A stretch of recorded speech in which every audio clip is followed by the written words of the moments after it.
Today is the 21st of August, and we are at the chapter 42, Gamani Sangyutta. So now we come to Sutta 42.8. On one occasion, the Blessed One was dwelling at Nalanda in Pavarika's mango grove. Then Asibandaka-putta, the head man, a lay disciple of the Nigantas, approached the Blessed One, exchanged greetings and all that, and sat down to one side. The Blessed One then said to him as he was sitting to one side, "In what way, head man, does Niganta Nataputta teach the Dhamma to his disciples?" Noble Sir, Niganta Nataputta teaches the Dhamma to his disciples thus: anyone at all who destroys life is bound for a state of misery, bound for hell. Anyone at all who takes what is not given is bound for a state of misery, bound for hell. Anyone at all who engages in sexual misconduct is bound for a state of misery, bound for hell. Anyone at all who speaks falsehood is bound for a state of misery, bound for hell. One is led on to rebirth by the manner in which one usually dwells. It is in such a way, Venerable Sir, that Niganta Nataputta teaches the Dhamma to his disciples. And the Buddha said, "If, headman, it were the case that one is led on to rebirth by the manner in which one usually dwells, then according to Niganta Nataputta's word, no one at all would be bound for a state of misery, bound for hell. What do you think, headman? In the case of a person who destroys life, if one compares one occasion with another, whether by day or by night, which is more frequent, the occasions when he is destroying life or those when he is not doing so?" And Asibandaka-putta said, "In the case of a person who destroys life, Venerable Sir, if one compares one occasion with another, whether by day or by night, the occasions when he is destroying life are infrequent, while those when he is not doing so are frequent." And the Buddha said, "So, headman, if it were the case that one is led on to rebirth by the manner in which one usually dwells, then according to Niganta Nataputta's word, no one at all would be bound for a state of misery, bound for hell." Stop here for a moment. So this Niganta Nataputta says that one is led on to rebirth by the manner in which one usually dwells. So if a person is a killer, whether he is a butcher or he is a soldier or what, the Buddha says that in one day, 24 hours, how much time does he spend killing? Maybe an hour or two. But the rest of the time, that means 23 hours or 22 hours, he does not do any killing.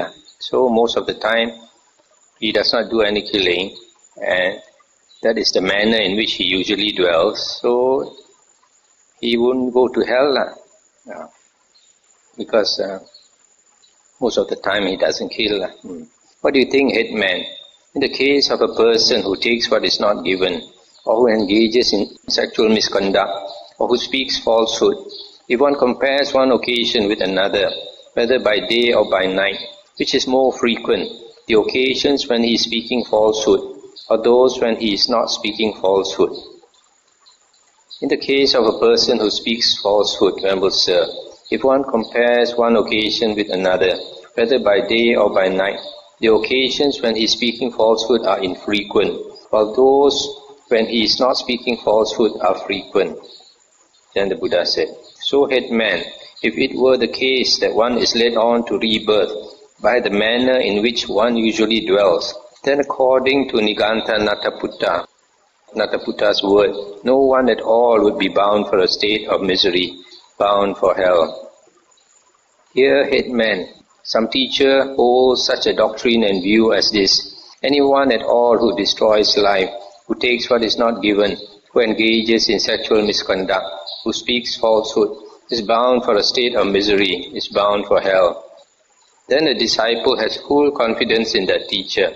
It occurs to him, "My teacher holds such a doctrine and view as this: anyone at all who destroys life, is bound for a state of misery, bound for hell.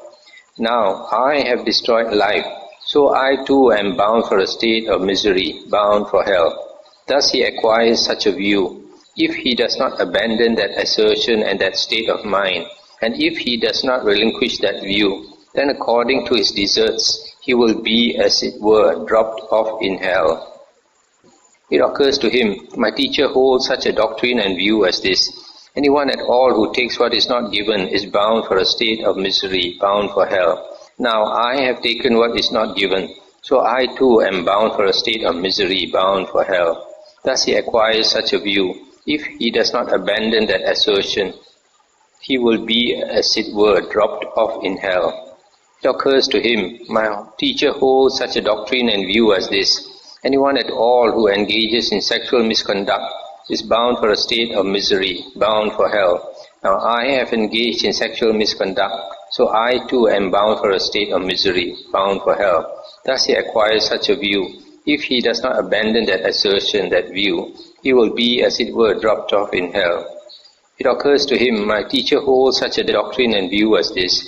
Anyone at all who speaks falsehood is bound for a state of misery, bound for hell. Now I have spoken falsehood, so I too am bound for a state of misery, bound for hell.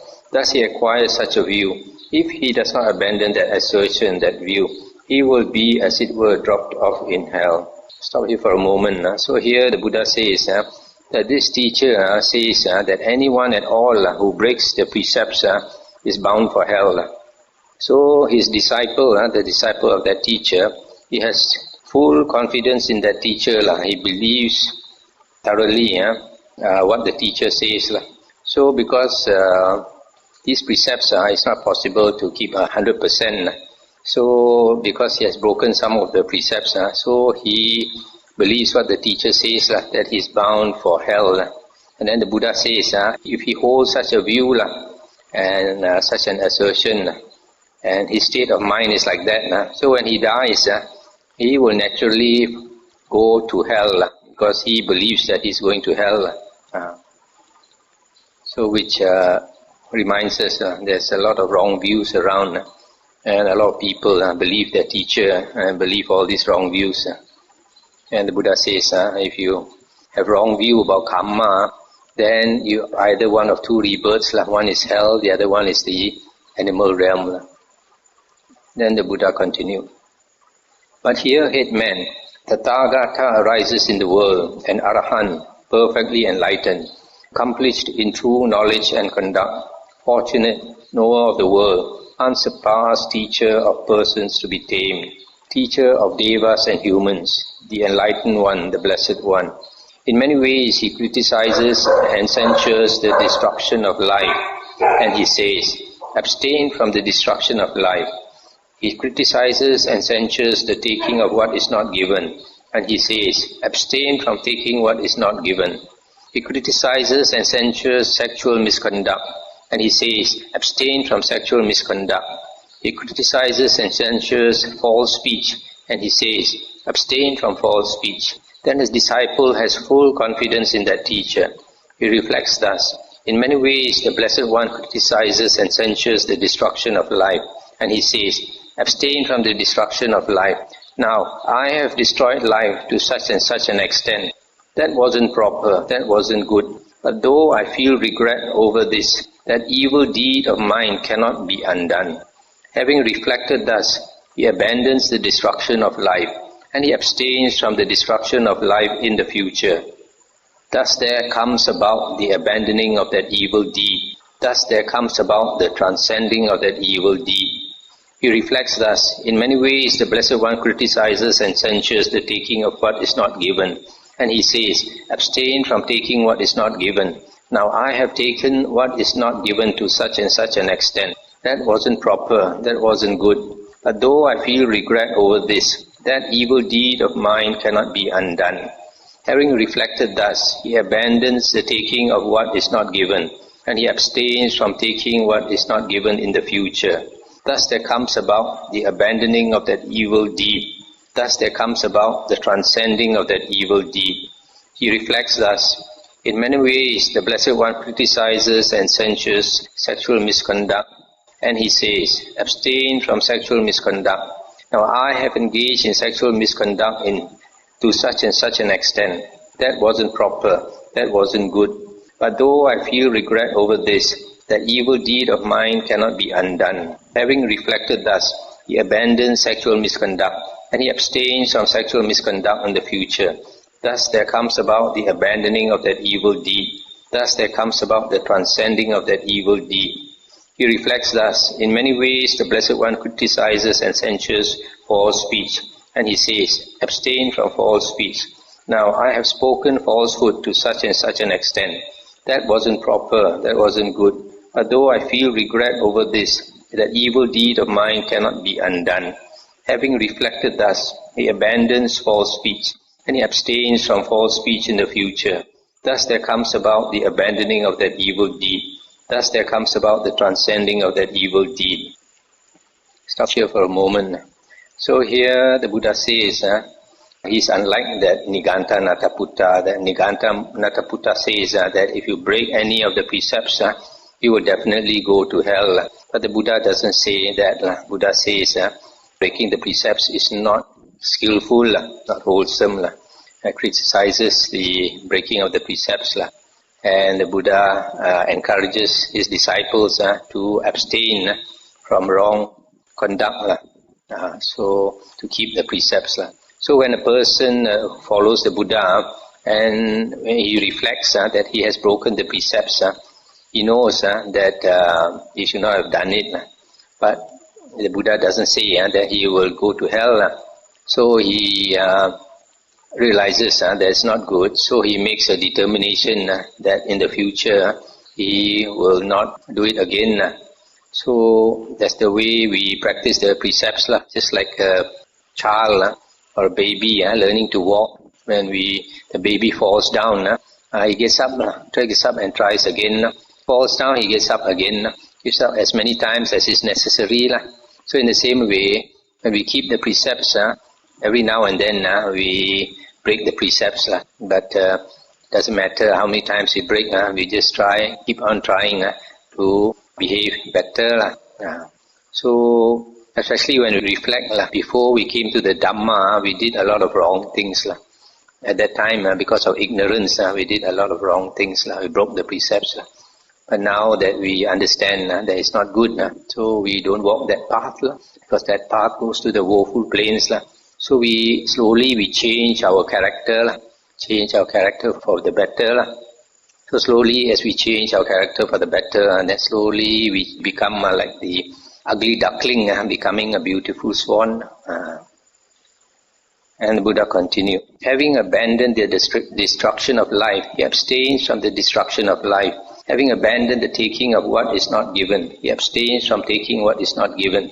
Having abandoned sexual misconduct, he abstains from sexual misconduct. Having abandoned false speech, he abstains from false speech.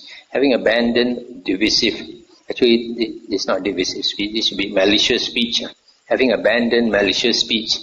Malicious speech means speech that is motivated by anger. And there are two types of speech motivated by anger. One is slandering somebody else, telling lies, slandering another person, or hearing A talking bad about B, you go and tell B, A said such and such a thing, and you cause A and B to quarrel. So that is divisive speech. So this is having abandoned malicious speech. He abstains from malicious speech. Having abandoned harsh speech, he abstains from harsh speech. Having abandoned idle chatter, he abstains from idle chatter. Having abandoned covetousness, he is uncovetous. Having abandoned ill will and hatred, he has a mind without ill will. Having abandoned wrong view, he is one of right view. Stop here for a moment. So here is a list of all of the 10 unwholesome karmas. This is something you must always keep in mind. You must memorize these 10 unwholesome karmas because it is very important to abstain from these 10 unwholesome karmas. They are karmas through the body, speech and mind. Through the body, there are 3 wrong karmas, 3 evil karmas. One is killing, another one is taking what is not given or stealing. Third is sexual misconduct or adultery. So the body, 3 evil body karmas. Then 4 evil verbal karmas. Through the mouth, we can do wrong by false speech, lying. Secondly, malicious speech. Then thirdly, harsh speech or coarse speech, using foul language and loud speech and all that. Then the 4th is idle chatter, gossip. So through the mouth we can do 4 wrong karmas. And then mental karma, there are 3.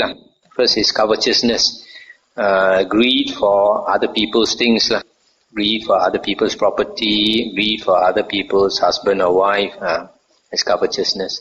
And then the second mental evil karma is having a lot of ill will, having a lot of anger and hatred in the mind. That is the second one. The third one is wrong view. Wrong view means not believing in karma vipaka, not believing that after death there is rebirth, that there is life, not believing that there are holy men who walk the spiritual path and can become liberated and all that. So that is wrong view. So these 10 always keep in mind not to do any one of these 10 unwholesome karmas, because if you constantly do any one of these evil karmas, can bring you to hell.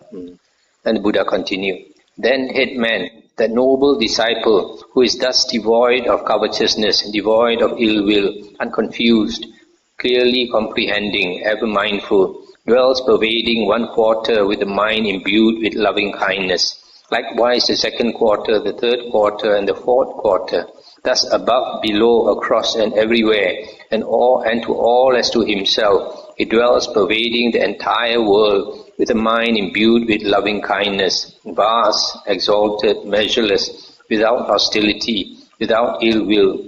Just as a strong conch blower can easily send his signal to the 4 quarters, so too, when the liberation by mind of loving kindness is developed and cultivated in this way, any limited karma that was done does not remain there, does not persist there.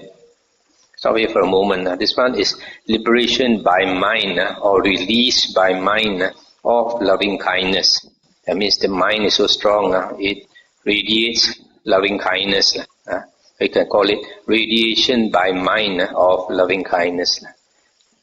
It was pervading 1 quarter with the mind imbued with compassion, karuna, with the mind imbued with joy, mudita, with the mind imbued with equanimity, upekha. Likewise the 2nd quarter, the 3rd quarter, and the 4th quarter, thus above, below, across, and everywhere, and to all as to himself, he dwells pervading the entire world with the mind imbued with these 4 qualities. Vast, exalted, measureless, without hostility, without ill will. Just as a strong conch blower can easily send his signal to the 4 quarters, so too when the liberation by mind of equanimity or any of the 4 is developed and cultivated in this way, any limited karma that was done does not remain there, does not persist there. When this was said, Asibandaka Putta, the headman, said to the Blessed One, "Magnificent, Venerable Sir, magnificent." And he took refuge in the triple gems. And he said, "From today let the Blessed One remember me as a lay follower who has gone for refuge for life." In other words, he changed his religion from the Nigantas to the Buddha. So this quite a nice sutta about karma. So always remember in the Buddha's teachings, if we do wrong, we don't regret too much. Always think of the future. What is past, don't go and have a lot of remorse. Only have the remorse to the extent that we make a determination not to repeat it. Don't be like some people, they have remorse over the past and they commit suicide. The next sutta is 42.9. On one occasion, the Blessed One, while wandering on tour among the Kosalans, together with a large sangha of monks, arrived at Nalanda. He stayed there at Nalanda in Pavarika's mango grove. Stop here for a while. This Kosala is one of the 2 powerful countries during the Buddha's time, Kosala and Magadha. And the king of Kosala is Pasenadi. I think we read one Sangyutta about Pasenadi, Raja of Kosala. So he stayed at Nalanda. at Pavarika's mango grove. Now on that occasion, Nalanda was in the grip of famine, a time of scarcity, with crops blighted and turned to straw. On that occasion, Niganta Nataputta was residing at Nalanda, together with a large retinue of Nigantas. Then Asibandaka Putta, the headman, a lay disciple of the Nigantas, approached Niganta Nataputta, paid homage to him, and sat down to one side. Niganta Nataputta then said to him, "Come, headman, refute the doctrine of the ascetic Gotama. Then a good report concerning you will be spread about thus. Asibandaka Putta, the headman, has refuted the doctrine of the ascetic Gotama, who is so powerful and mighty." Stop here for a moment. So, the Buddha with a large sangha of monks was at Nalanda. And this Niganta Nataputta, he also was in the same place, Nalanda, with a large retinue of his monks. So he was jealous of the Buddha, because the Buddha had a very good reputation. So because he was jealous, he asked his lay follower Asibandaka Putta to go and argue with the Buddha and win the argument. But he himself dare not go, you see. He's very smart. Instead of going himself, he go and ask this headman to go and argue for him. And then this Asibandaka Putta asked him, "But how, venerable sir, shall I refute the doctrine of the ascetic Gotama, who is so powerful and mighty?" And then he said, "Go, headman, approach the ascetic Gotama and ask him, 'Venerable sir, doesn't the Blessed One in many ways praise sympathy towards families, the protection of families, compassion towards families?' If when he is questioned by you thus, the ascetic Gotama answers, 'Yes, headman, the Tathagata in many ways praises sympathy for families, the protection of families, compassion for families,' then you should say to him, 'Then why, venerable sir, is the Blessed One wandering on tour with a large sangha of monks at a time of famine, a time of scarcity, when crops are blighted and have turned to straw? The Blessed One is practicing for the annihilation of families, for the calamity of families, for the destruction of families. When the ascetic Gotama is posed this dilemma by you, he will neither be able to throw it up nor to gulp it down.'" Let's stop here for a moment. So this Niganta Nataputta told this headman to ask the Buddha, "You are supposed to be compassionate. Why you go around with a large sangha of monks and bringing hardship to the people? The people are already experiencing famine, not enough to eat. Now you bring such a large sangha of monks begging for food. You are causing people difficulty. They already don't have enough to eat. Then Asibandaka Putta, the headman, said, "Yes, venerable sir." Then he rose from his seat, and after paying homage to Niganta Nataputta, keeping him on his right, he departed and went to the Blessed One. After paying homage to the Blessed One, he sat down to one side and said to him, "Venerable sir, doesn't the Blessed One in many ways praise sympathy for families, the protection of families, compassion for families?" And he said, "Yes, headman, the Tathagata in many ways praises sympathy for families, protection of families, compassion for families. Then why, venerable sir, is the Blessed One wandering on tour with a large sangha of monks at a time of famine, a time of scarcity, when crops are blighted and have turned to straw? The Blessed One is practicing for the annihilation of families, for the calamity of families, for the destruction of families."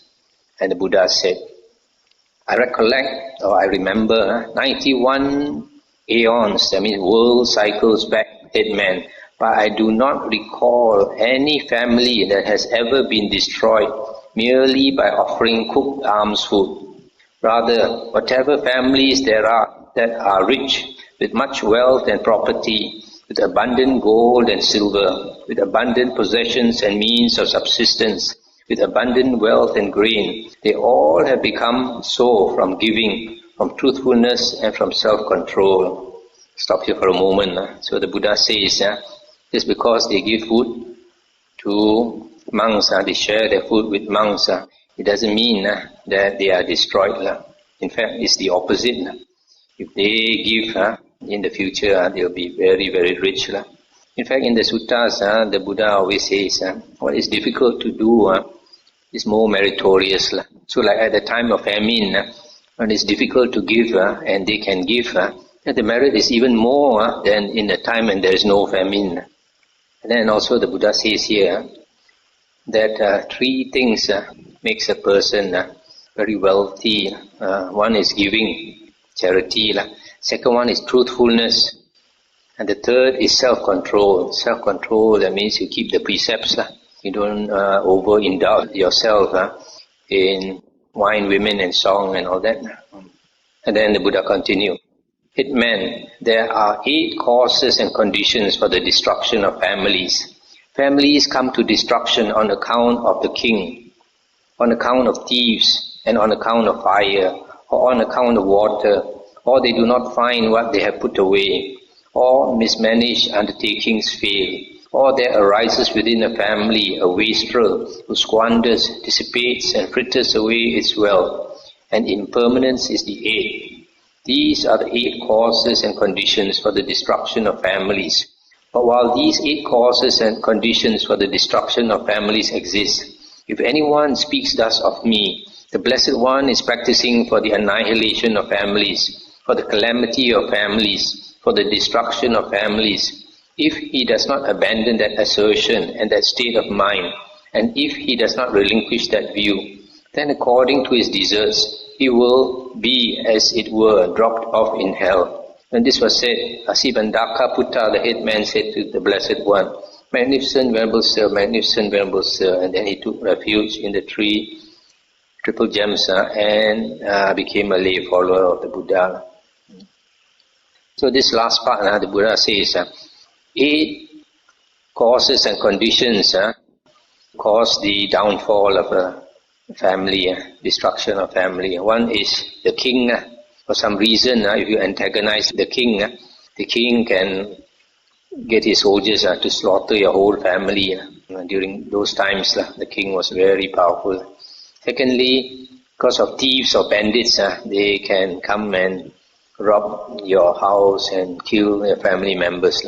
Number 3, because of fire. Fire can destroy all your property.